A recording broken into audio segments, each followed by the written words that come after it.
Hey everybody, it's Chugga Conroy. Welcome back to more EarthBound. Trying to fit the usual length of the intro so it evens out a little bit. I need to stop drawing attention to that. Last time, we took the fight to the sharks. Even though we took the fight to them before for a very brief period of time, we took the fight to them for a prolonged period of time that one would usually describe as an episode. We took down the leader of the gang, Frank, and then we met up with the mayor, who then gave us the key to the touring entertainer shack, the only thing that stood between us and getting up to Giant Step, where we need to go first on our journey. This time, we're going to the place where we need to go first on our journey. They say that Frank trashed the place, but come on. I mean, he was at least nice enough to leave the books on the shelf. That's the first thing that you would ruin when you're trashing a place. All he did was presumably jump up and down on the bed and then break off the back door, which I'm guessing he used the wood from to build Frankenstein Mark II. That's not so bad. Besides, now you get a nice view of that tree. I am very upbeat and very optimistic. From here on out, the traveling entertainers are not around this area. Can't do anything with that, but here we are, our first major dungeon. We got a long road ahead of us. We are not going to be fighting any enemies quite yet. Or, yes we are. That tiny little collection of 4 pixels, barely bigger than my big toe, is a black Antoid. These enemies are pretty nasty, actually. They have very high defense, just like ants in real life. You step on them as a kid and they don't seem to go down, even though every other bug totally does. They call for help, they hit pretty hard, and in addition to all that, they are, if you'd be so kind, no. They're able to use Life Up Alpha. They are, I guess, the second enemy that we're seeing that has the capability to use psychic abilities. He dropped a cookie. I don't really want it. Ness abandoned the cookie. How could you? I always thought it sounded kind of funny, just like how dramatic that sounds, like Ness abandoned the cookie. Let's eat the cookie that we got from the Spiteful Crow. Might have some dirt and feathers and possibly bird poop on it, but you know, it balances out because now we're gonna eat the one that our sister got. I'll just hope that she didn't also get it from a wild bird. Grab a skip sandwich, and I see no reason not to demonstrate this. Actually, let's wait till we're outside because there's no enemies in here, so we're not gonna get any potential help from it. Skip sandwiches. Like I said, recover a little bit of HP, even though I didn't say that about it, but what I did say is it makes you move a lot faster. Whoa! Well, this guy only moves when you're moving. He might not have been the smartest choice to use a skip sandwich on. Rowdy mice are kind of another mean enemy. How can something be mean when it only does 1 damage? Well, they have very high guts and they get smash attacks almost every turn. How you get smashed by a mouse, I don't know, but it just sort of is the status quo of things, and if you don't get used to it, you're gonna die. Grow to level 7. Oh baby, offense went up by 3, vitality went up by 1, IQ went up by 1, luck went up by 1, max HP went up by 13, and max PP went up by 5. Finally, we're actually meeting the averages for what IQ and vitality do. Well, one of them at least. Whoa, jeez, wow, no! No, I was getting cocky because I was outrunning the first one really well, and now that's kind of come to an end now, hasn't it? You only do 13 damage roughly whenever you hit me, and you missed every time. So much for status quo of things. And the the skip sandwich has run out.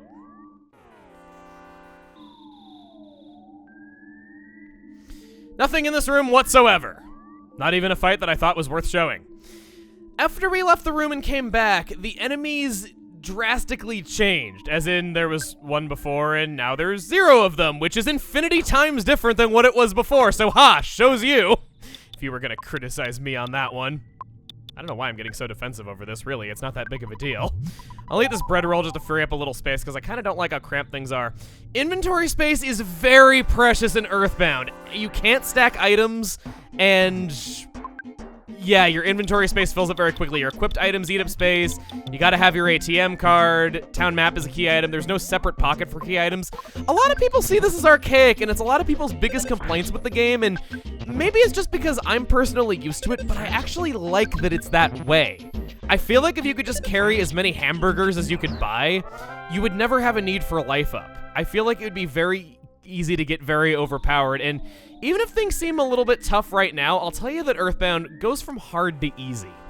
The very beginning is what I consider one of the hardest segments of the game. Just the fact that we're low level, we're by ourselves, you know, we had all those party members, but we don't anymore. The training wheels are off. We have enemies that can just end us in one smash attack. This sort of thing is not typical of the entire adventure, but it's what we're having to deal with right now, and it can be very rough. It seems really, really bad right now, but whoa!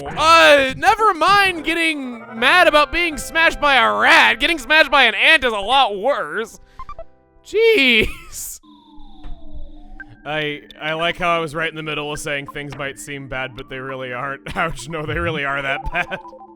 I mean, I guess I can understand it. The blow to the pride of getting smashed by an ant would hurt a lot worse than the blow to the pride of getting smashed by a rat, or a mouse. Two totally different animals. Mice are generally not as intelligent as rats.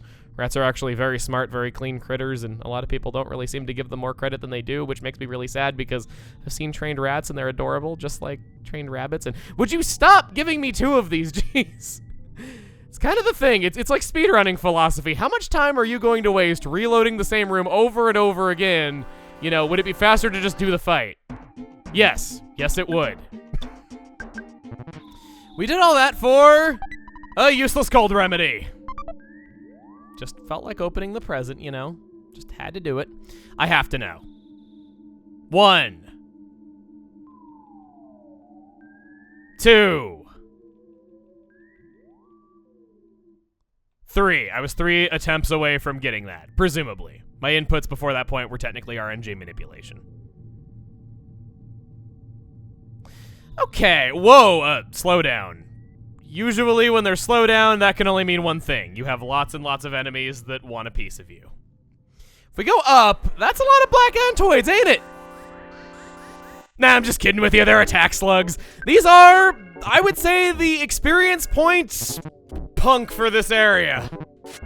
That sounds very awkward coming from me. I am sorry. I will not say that again. Yeah, they don't hit particularly hard. They don't really do much of anything.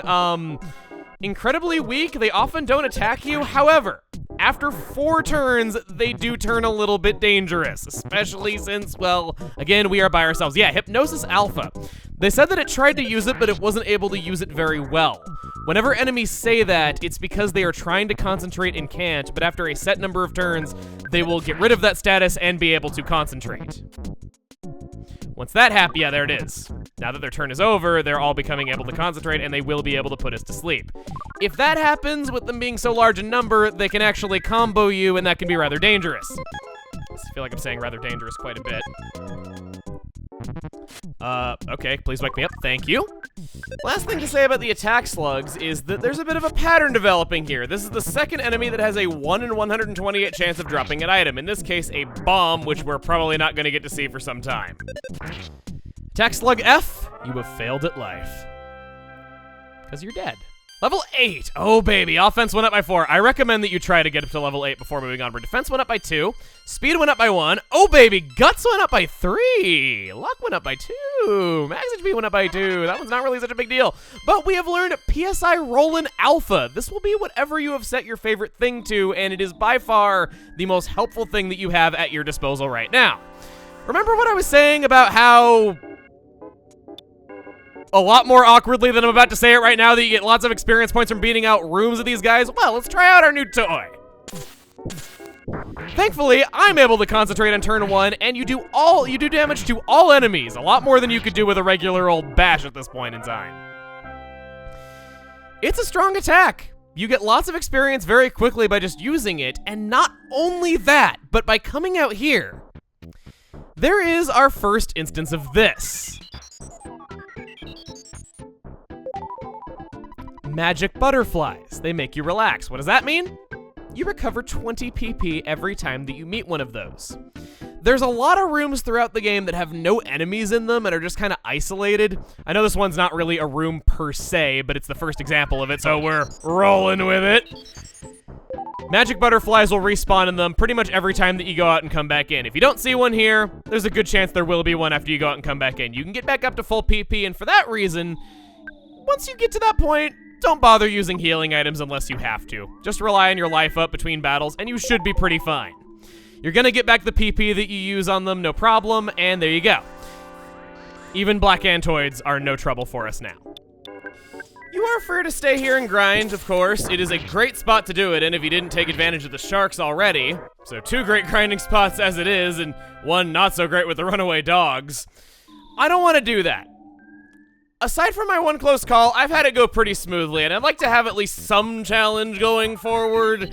We gotta prove that we are the ones destined to save the world after all.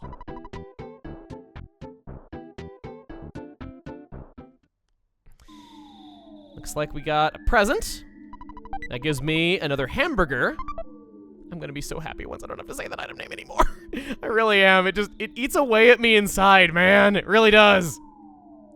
I probably should take in that room. Oh no, never mind. What I got was actually better than what I could have had. What an optimistic way for things to have happened, and there's no enemies here either. That looks rather important. I'm gonna check my status real quick.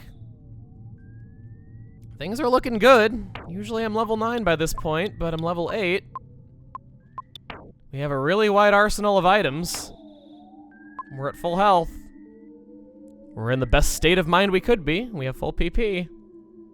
And now we've built up enough suspense too. You finally got here. This is the first Your Sanctuary location, but it's mine now. Take it from me. Spoiler alert, it is the Titanic Ant! This is our first major sanctuary boss! I consider this the most difficult fight that we have seen up to this point, which is saying a bit, because I could see the rowdy mice catching you off guard, I could see getting overwhelmed with the black antoids, I could see the sharks calling for help getting tough for you, I could see Frank giving you a lot of trouble if he just gets 1 smash attack on you. Wow, this game is actually a lot harder than I thought it was early game now that I'm saying all that out loud. Starting off, he has 2 black antoids right behind him. You want to clear out the room as fast as possible so they can't heal him. You can target anyone with life up alpha and they follow the same rules as you. Thankfully, they both went down, and that's good.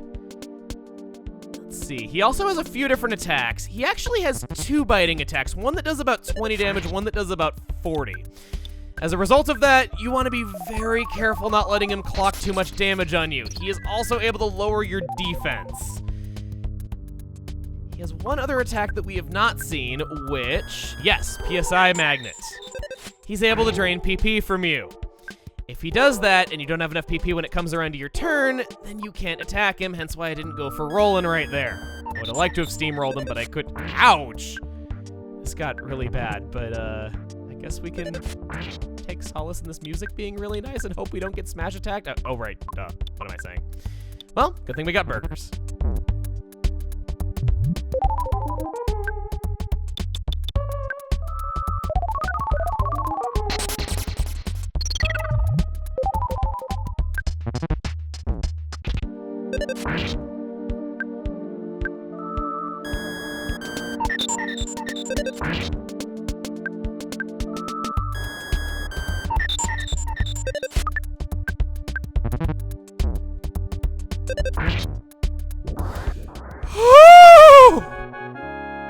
Actually did it. Wanted to hear that boss theme because it's calm yet intense, and there's nothing quite like it. One of my favorite boss themes in any game. Grow to level 9, vitality up by 1, IQ up by 1. We are getting tankier and tankier by the minute.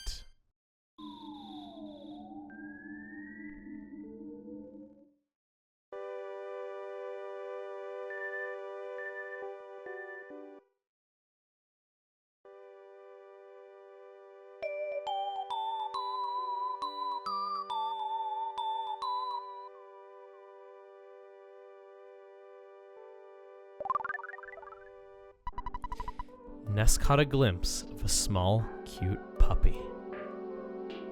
Ness's soundstone recorded the melody of the giant step.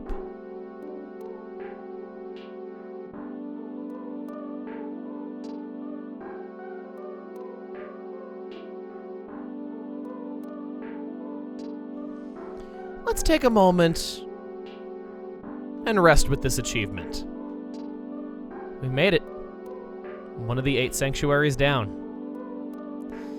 Next time, we're gonna head back to town and see if we can get any direction on where to go next. See you guys then.